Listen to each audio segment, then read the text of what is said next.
Welcome, everybody. Welcome to the Legendarium podcast. I am Craig, your host. It is a weekend edition, and over here we've got Megan laughing her head off. Megan, I can't stop.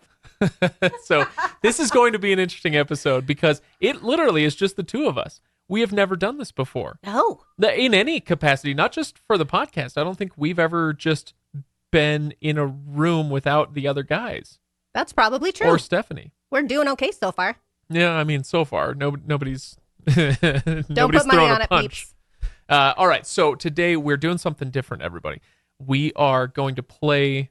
We're gonna spin the wheel. We haven't named the wheel yet. I'm hoping to name it before I have to actually post this episode. But for now, it's not named. It's just the wheel, okay? And what we've done is we've gathered topic suggestions from Discord. So lots of people have chimed in. If you are not part of our Discord community and you would like to be a part of that, then you can tweet at me, you can send me a Facebook message or an email, any of those methods, and you can get an invite to the Discord community. That's fine. But anyway, we've got a bunch of suggestions, and I told them these are going to be quick fire topics, so nothing that we need to spend a ton of time on, but what would you like us to talk about? I have picked 8 of those at random, right, Megan? Yes. Totally at random. Absolutely. And we're going to spin the wheel, and whichever topic we land on is what we'll talk about for a maximum of 7 minutes. Oh, okay. And so that's our hard out. If we feel like we've exhausted the topic and it's only 4 minutes in, that's fine. We can move on to the next one. But 7 minutes is our hard out. Okay?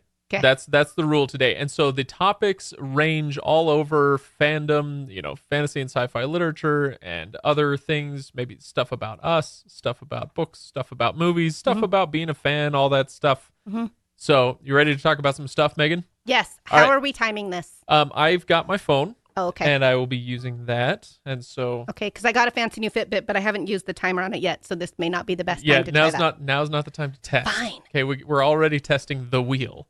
That's wheel true. of something. So, all right. Are you you know what, before we spin the wheel, maybe we'll just list off what the topics are. Okay. The potential topics. So do you want to run through, Megan, the topics that we're going to talk about today? Yes. Or potentially talk about.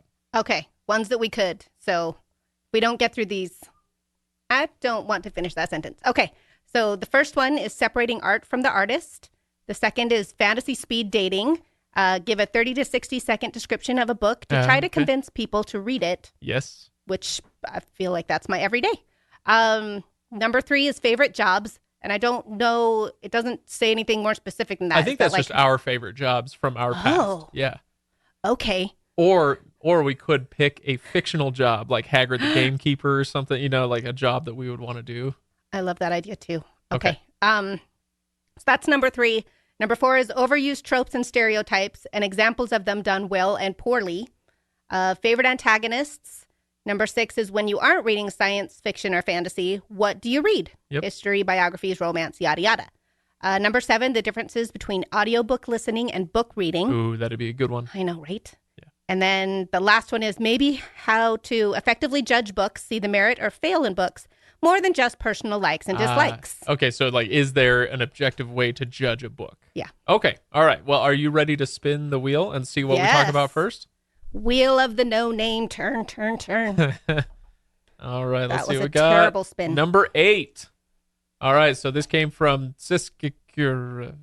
I don't know how to say the name. That's the name on Discord. Hopefully you know who you know. You know who you are. Okay, how to effectively judge books. See the merit in books more than just personal likes and dislikes. So, do we just go? Should we just go? Do we Okay. want to set it up any more than that? 7 minutes on the clock. Ready, set, go. All right, so Megan, do you have any actual criteria that, we could go with something that makes it like a good book? yeah, what makes a good book or a bad book? Is it because it is so personal, right? Right? But I feel like there's got to be something objective.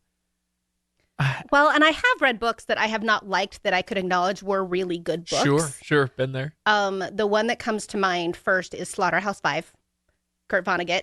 Okay, that you just didn't care for. I've read it and I was like, it is such a weird book, but it is so brilliantly written. Like, it's basically I feel like it just basically is this guy talking about his experiences with PTSD, but he uses like, now I am an alien and I'm living up in this zoo on a world, and now I'm this guy who's, in Dresden in Germany, and it just like it's very odd, and at the same time, oh no. Oh, that's fine. I'm sorry, I just spilled water spilled all over. Oh, you know what? That's great. That just happened. Okay, Pause the timer. we're gonna pause.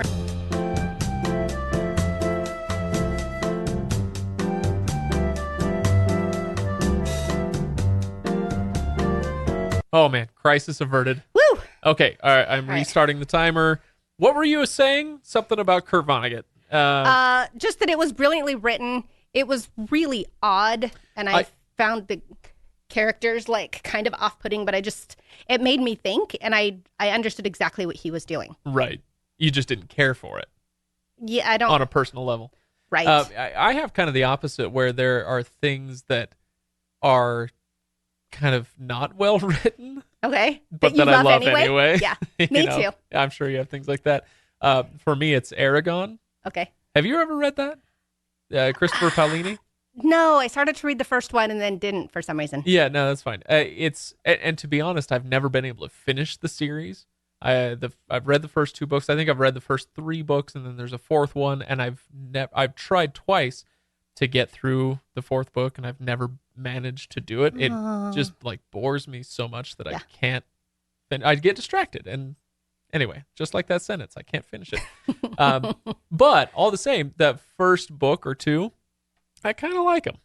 And so why is that? Why is it that that those stories are, are not? What makes Eragon acceptable for me to read, even though it's crappily written, and what makes Slaughterhouse 5 classic literature? Or what makes it a great book, even though you don't really care for it? I wonder. Okay, well, let's start at the very most basic level. Okay. Can you write a sentence? Can you construct a paragraph? Yes. These sorts of things, right? Okay. And so I bring this up partly because, and if Kyle had made it to this episode, he got sick, so he couldn't make it. But Kyle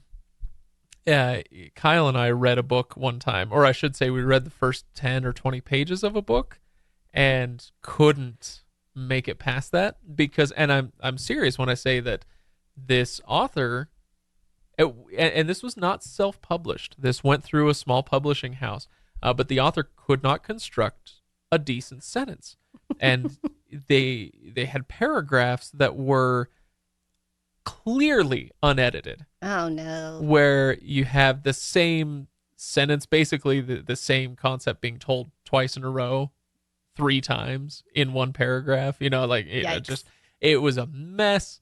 It was terribly written. And anyway, so I think maybe we would have to get that basic if we wanted to talk about what objective measures we could use. Is it clearly written in the English language? Okay. Right? Yes. That's a really good start. Is there anything beyond that after that, is it purely taste? And the interesting wrinkle in something like that would be somebody like Cormac McCarthy or Chuck Palahniuk, who use very odd sentence structures and very different paragraph structures, and it's all used to create a mood and all this stuff. And so it is not quote unquote well written, it's not grammatically correct, and yet it's skillfully done. I don't know. More thoughts from you? What do you think? I think to be well written, it has to be something that helps to, or maybe, I don't know. Wow, still not finishing a sentence. I don't know, Craig. I have nothing else. No, that's fine. I think it is really difficult. No, that's fine. Because it is such a subjective topic. Yeah. I don't know that we're going to be able to come up with anything objective beyond, is it written clearly? I know.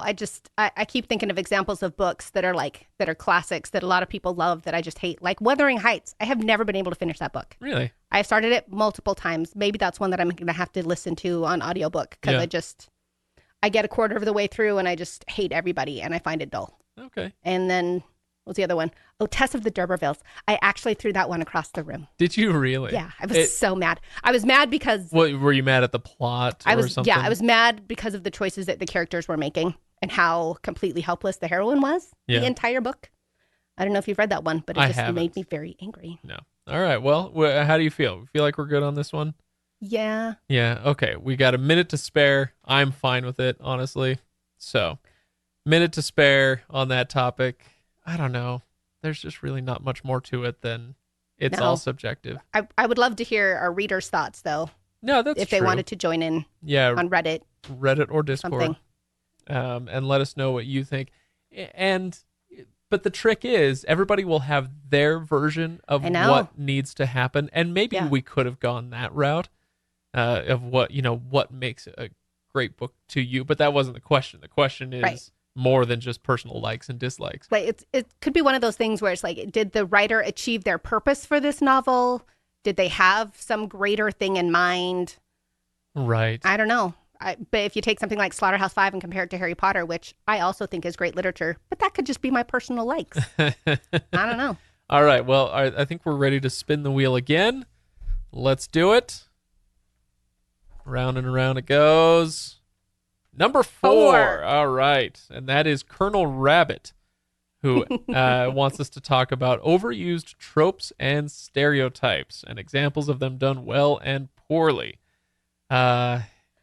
Boy, this is going to be, all right, starting the timer. This is going to be one of those topics where we decided not to put any thought into this beforehand, just for fun to see what our thoughts were right off the cuff. But this is one, and honestly, with the last question as well, if I were to put a lot of thought into it and come up with some great examples, then I feel like I might be more interesting. But let's see what we can come up with. All right. So let's go with Harry Potter, okay? Okay. And just kind of run through some of the tropes that we find, because Harry Potter uses a lot of common tropes that we see throughout other stories, right? And she does it really, really well, which I appreciate. But it's a continuation of what I think a lot of fantasy fiction novels do. And even, technically Star Wars is a fantasy, but less of a sci-fi than a fantasy. But it's the King Arthur legend, where they have a lot of the same types of characters. So you have, the boy who would be king, or the chosen one. You have the Gandalf Merlin character. You have the best friend Sir Galahad. You have, just all of these. And now they're going to go on a quest. And now, they literally go to find a golden cup. Who's our Guinevere? Ooh. Maybe we just don't have one. That's fine. Okay, so we have magic objects. We have the Dark Lord. There's a prophecy. There's the idea of, neither can live while the other survives. Yep. Is very common. And they literally kill each other at the end. Yeah. Sorry, spoilers. Sort of, literally. Sort of.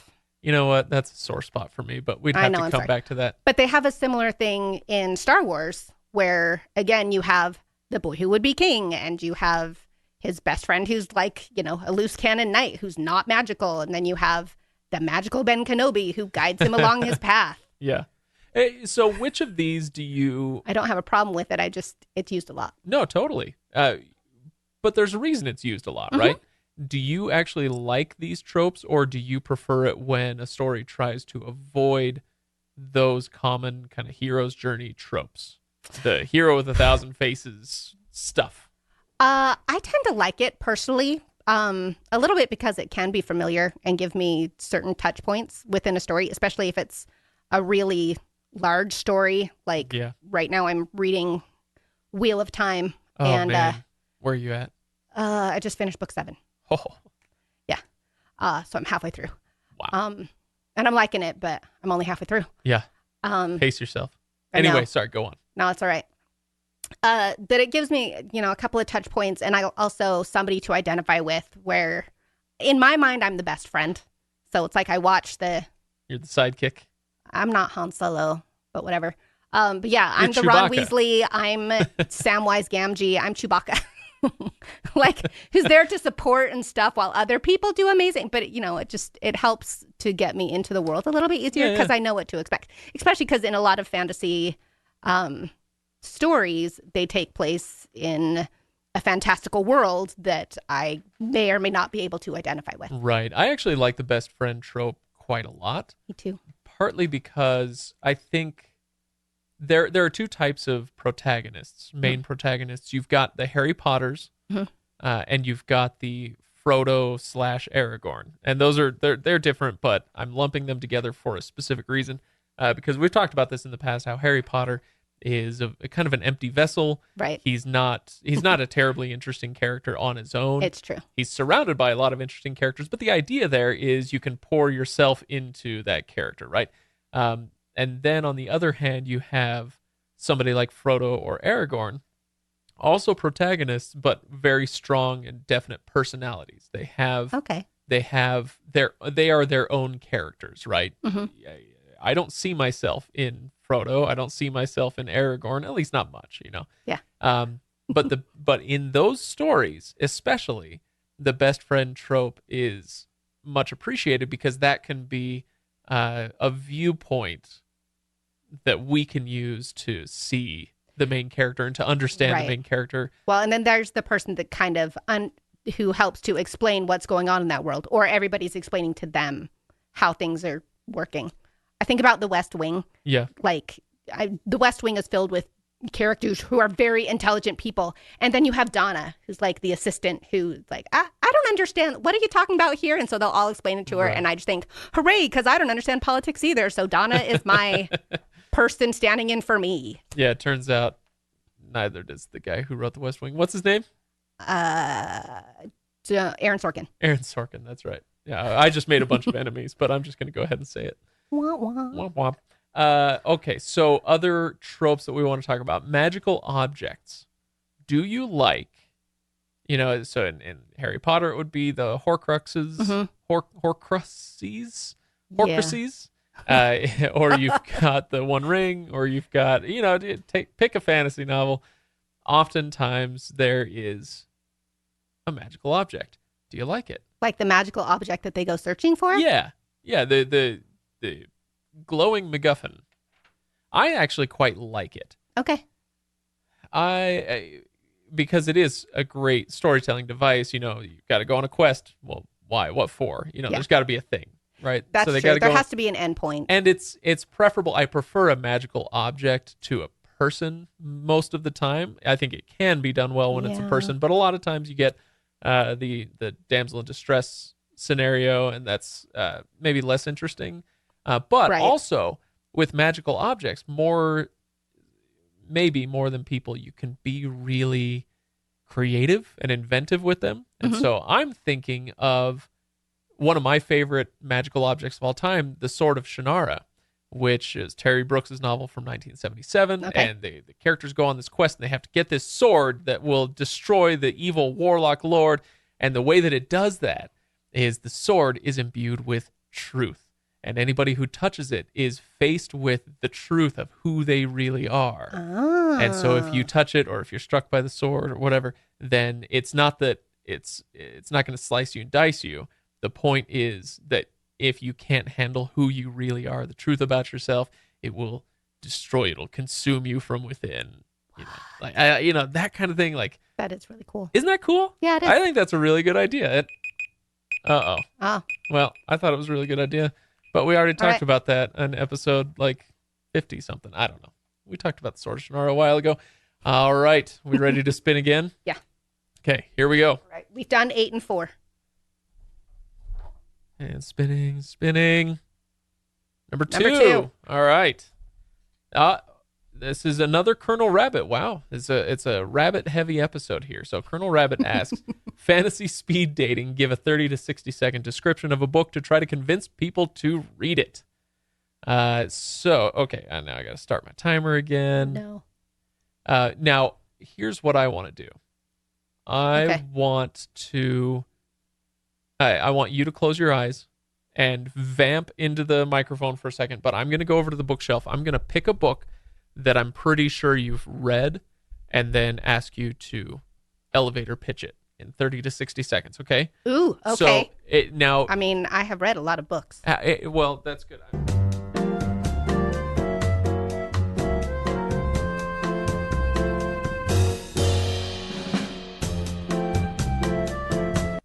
So Megan is holding in her hand Ready Player One. Yes. Have you read Ready Player One? Yes, I have. Okay, so I want you to, well, Colonel Rabbit wants you to Oh, Colonel Rabbit. give us a description of this book that would try to convince people to read it. Okay, ready, set, go. All right, this is a book. If you are someone who has always wanted to live in a video game, this is the book for you.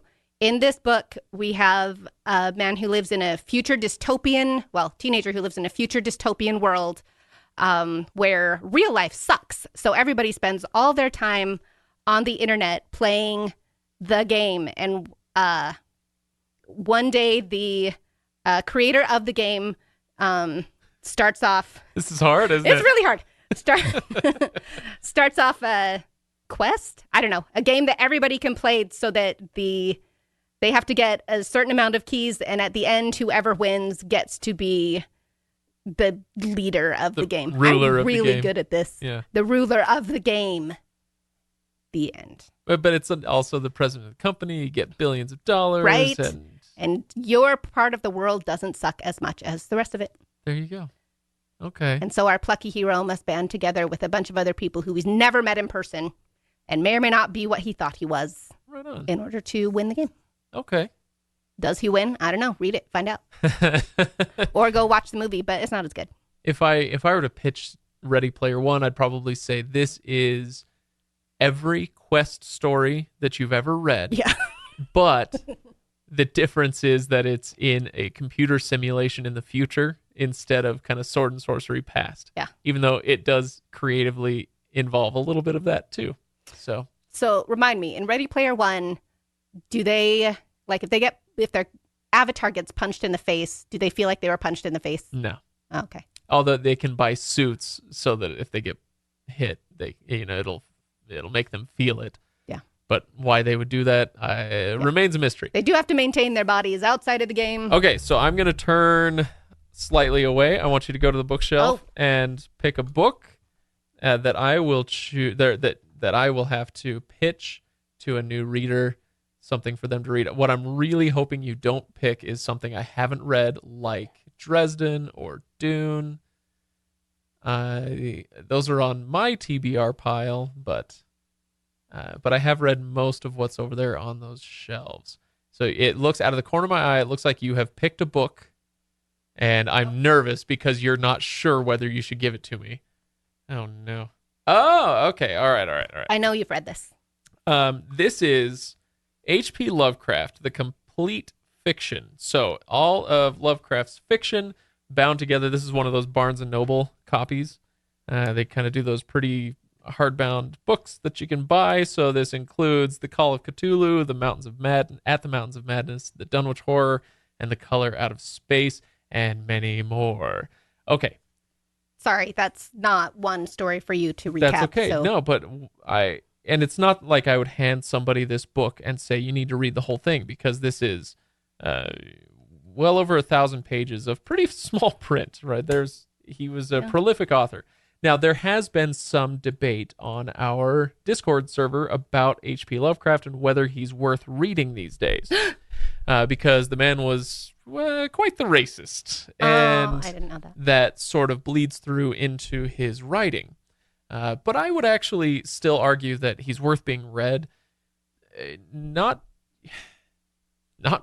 so that you can soak up all the delightful racism, but because it is an important historical artifact in English literature. Yeah. In this case, I think he was American. I'm not actually sure about that. I was introduced to Lovecraft through an American history literature class. So, yeah, I think he is important. It would be a bit like reading, if you say, I want to understand fantasy, I want to understand horror, I want to understand American literature of the 20th century.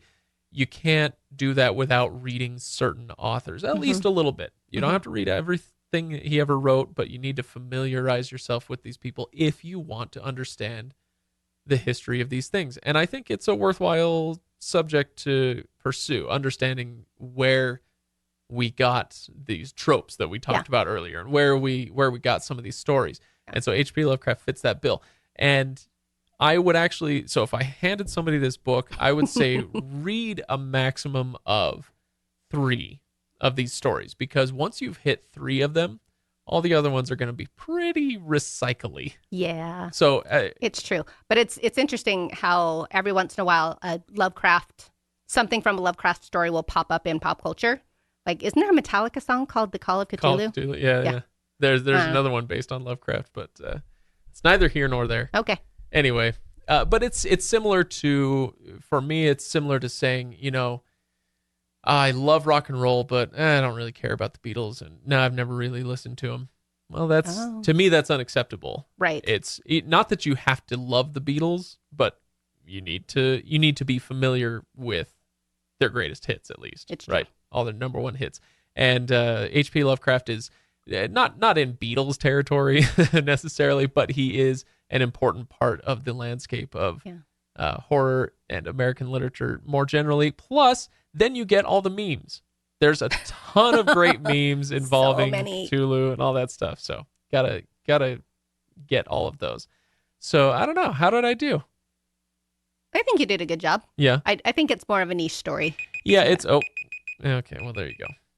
I guess we're done there. So, yeah, H.P. Lovecraft, go for it. I know he's a horrible racist, but he could write a story. Shadow over Innsmouth haunts me to this day. Oh, yeah?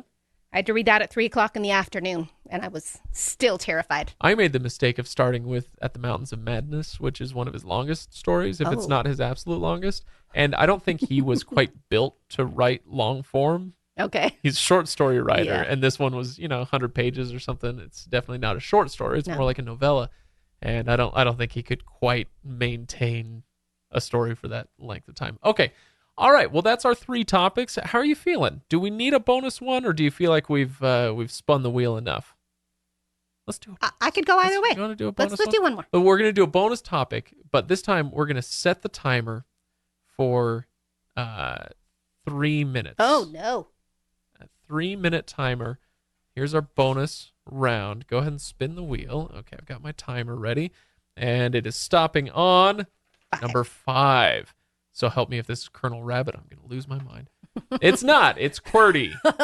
QWERTY, UIOP. So it's just right at the top row of the keyboard, right? You know who you are. Yeah, you know who you are. Favorite antagonists. 3 minutes. Go. Your favorite antagonist. Wait, remind me what it's the bad guy? Yeah. You go first. Okay, my favorite antagonist is Sauron. Oh, well, yes. Okay. Sorry. I know it's lame. No, that's a good one. I get it. But I love the fact that Tolkien was able to create a villain that you never see on screen, so to speak, at least in the main story. That's true. And yet make him interesting and terrifying and all of that. So, yeah. Well done in that case. No, that is absolutely true. So if we're going with like someone you love to hate, I'd go with like Professor Umbridge from Harry Potter. Ooh, nice one. Because she is so punchable. But I am one who definitely likes a really good antagonist, because if you don't feel menaced by the bad guy, you definitely don't care about the good guy, because like, stakes aren't that high. Right. I've always thought Darth Vader was an amazing antagonist. He's an interesting one to me. In A New Hope, especially. Like, he's just really, I mean, you don't really know what he stands for. You just know he's evil. Well, he's an interesting one to me because he's not necessarily the big baddie in the first Star Wars movie. He's a lapdog. He's the pet of Grand Moff Tarkin, who's the real bad guy. But also, he's kind of a wild card. No, totally. No, I think he is great, but he's just he's not the villain. It's his true. Role is slightly unexpected. Well, it's funny because they do the same thing with Darth Maul in Episode 1. Yeah. Where he was supposed to be this really cool villain, and then he wasn't. He was a cool fighter. The fights were cool. So my other favorite antagonist would probably be... Oh, and this is tough. My favorite antagonist on TV was Hank from Breaking Bad. Did you ever watch Breaking Bad? No. Oh, man. I know. So it's Breaking Bad is really tricky because the protagonist is the bad guy. Right. and the antagonist is the good guy.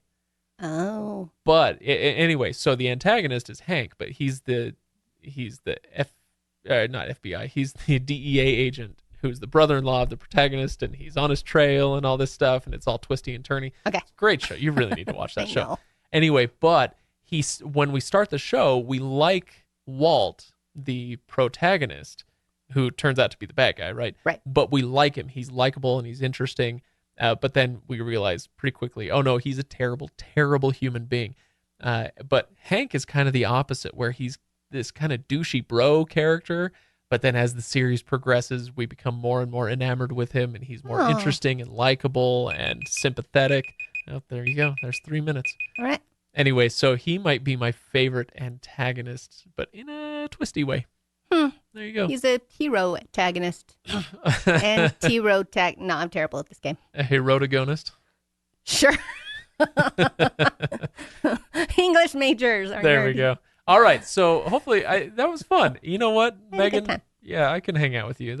We've established that that's possible. Okay, good. All right, thanks everybody for listening, and don't forget to join the Discord community, join the Reddit community, so that you can send us more ideas. We're gonna keep the ones that we didn't use today. We'll keep those, and They have plenty more that we didn't even write down here. oh yeah, we've got a ton. So, but keep them coming, and we'll do more episodes like this. And it'll be a revolving cast of characters as well as a revolving wheel of mayhem. And did I just name it? I don't think so. I don't know. That's not a very good name. I still like Wheel of Eternity, but I know I'm stealing that from Animaniacs. So, I don't mind stealing from that one. That's a good one. I love Animaniacs. Yeah. All right. So join us in those communities. If you enjoy what we do, go to patreon.com/legendarium and support the show. Anything I'm missing, Megan? No? I don't think so. All right. We'll see you guys later.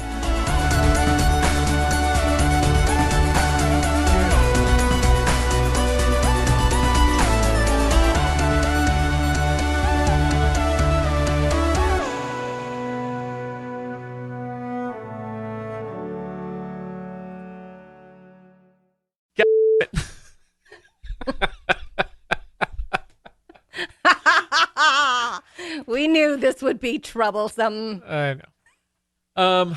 Oh gosh. All right. Should we do this thing? Sure. It It's going to be fun. It's going to be great. is gonna be fun. I'm just. I'm already having fun. I'm sorry. What were you going to say? I don't know. I don't care. Who cares? Let's start. We're the show. tired. All right. Let's do it.